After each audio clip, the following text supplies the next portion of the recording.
Hello, good morning everyone. Andito na tayo sa bukid para i-update natin yung na-vlog ko dati na yung pagsasabog o pagtatanim ng buto ng sibuyas. So itong sibuyas na ito na tinanim ng mga pinsan ko at pamangkin, pagkasabog nila ng buto noong a month ago ay umulan ng napakalakas the third day. So sakripisyo, akala ko noon wala nang tutubo dito sa sibuyas nila, may tumubo man, i-expect namin na konti lang. Buti na lang nasundan ng ulan. Sipin nyo yung bagyo ang dumanas, lubog itong taniman ng sibuyas. Buti na lang mayroon na mga daanan ng tubig para mag-drain papunta dyan sa mababang lugar. So andito ako ngayon para ipakita kung ano na ang itsura nitong sibuyas nila. So ito po ay nalinis na noong unang araw. So isang pitak itong nalilinis nila sa isang araw. 12 tao ang naglilinis, nag-aalis ng damo, yung mga tumubong mga weeds.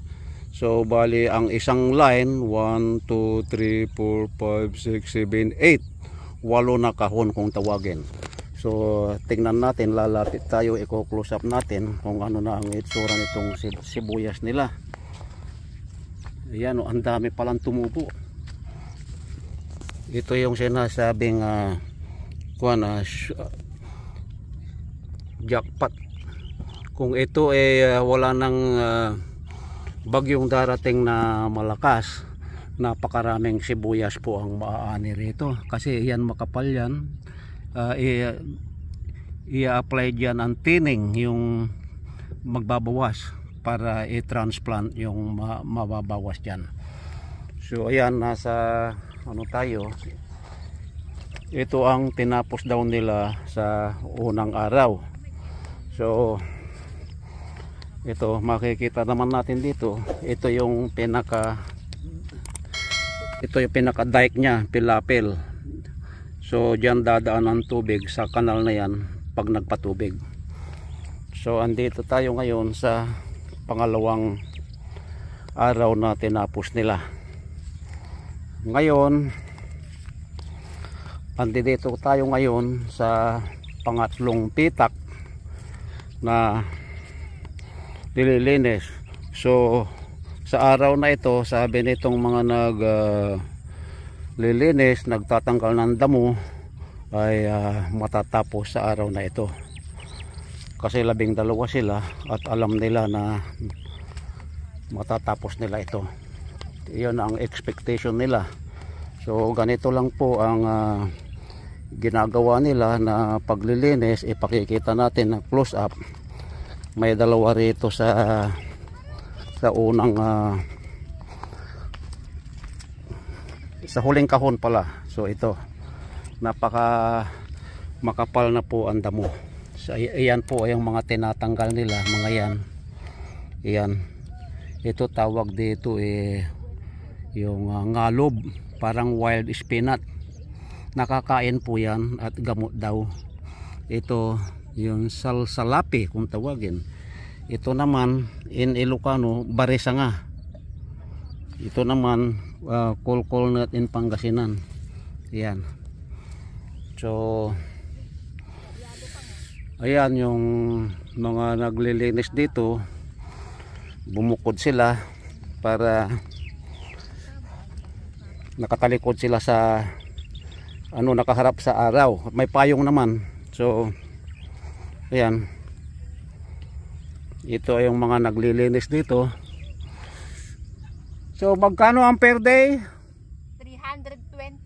Oh, 320 daw ang per day nila. Ang anong oras ang start? 6 o'clock in the morning. 6 o'clock in the morning. So matatapos kayo ng anong oras? 2:30 ng hapon. Alas 2:30. Kasi Okay, yung half hour sa ano yun, sa break. So bali 8 hours ang trabaho. Okay. Salamat. Thank you. Yan, lilipat tayo dito sa Marami.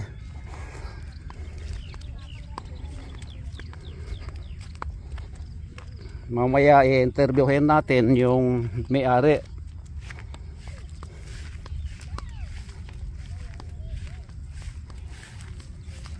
Kasi yung may-ari, as I said, na pinsan ko at saka pamangkin.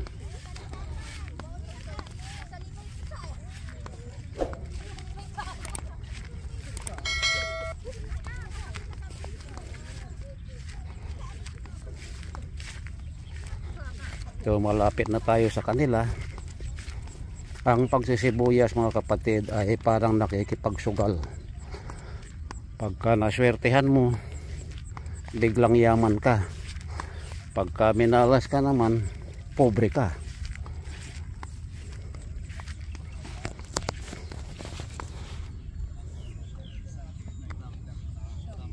Good morning guys. Morning. Kumusta na? Walang sumasagot. Okay. Ganito ang trabaho ng buhay magbubukid. Kailangan may tiyaga para may nilaga.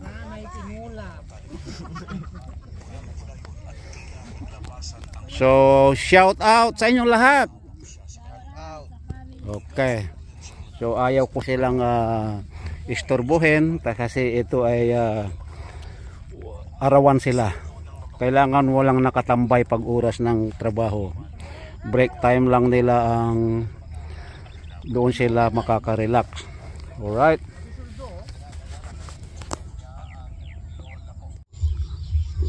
Good morning.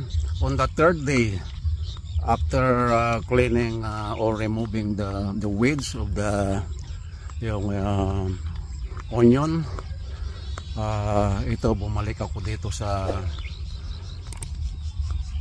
yung itong onion plantation ng aking pinsan at pamangkin, at titignan natin kung ano na ang itsura pagkatapos ng pagkaraan ng 3 araw o 2 araw yata na malinisan. Na lapitan natin at tignan natin mga kapatid.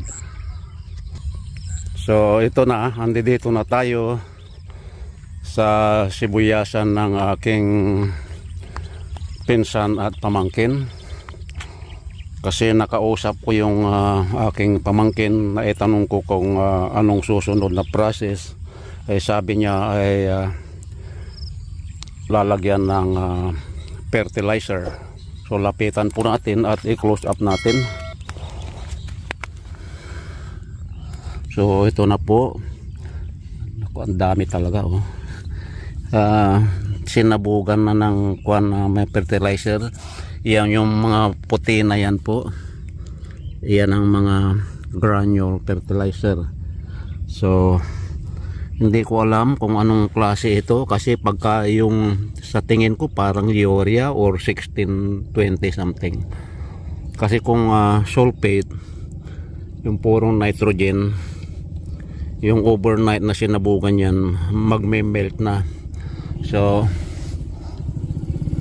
sa tingin ko ibang kung hindi naman urea ito, kasi yung urea madali din matunaw. Yan, so malalaman ko rin kung ano talaga ang ginamit dito. Hindi ko sila matiyambuhan eh. So ayan po. So bali mula noong matapos linisin ito na 3 araw nilang nilinis, 12 tao. So ang natatandaan ko mula nung galing ako rito pang-4 na araw na ngayon. So hindi ko sila naabutan dito, kasi kung minsan ang alam ko bago sumikat ng araw andito na sila. Kasalukuyan nagkakape pa ako noon. So Di bale, machechempohan ko rin sila o kaya mag-schedule ako ng araw sa kanila para ma-interview ko silang dalawa. Alright, so hanggang dito na lang muna mga kapatid ang update nitong ating sinusubaybayan na pagpapatubo ng onion, tapos yung mga maintenance. Alright, so hanggang dito na lang muna at abangan ang susunod na video. Alright, kung nag-enjoy kayo sa aking video ito ay huwag kalilimutang mag-comments down below, and of course if you are new to my channel, please don't forget to subscribe and click na rin ang notification bell para updated kayo lagi sa susunod kong mga video. So bye bye na po.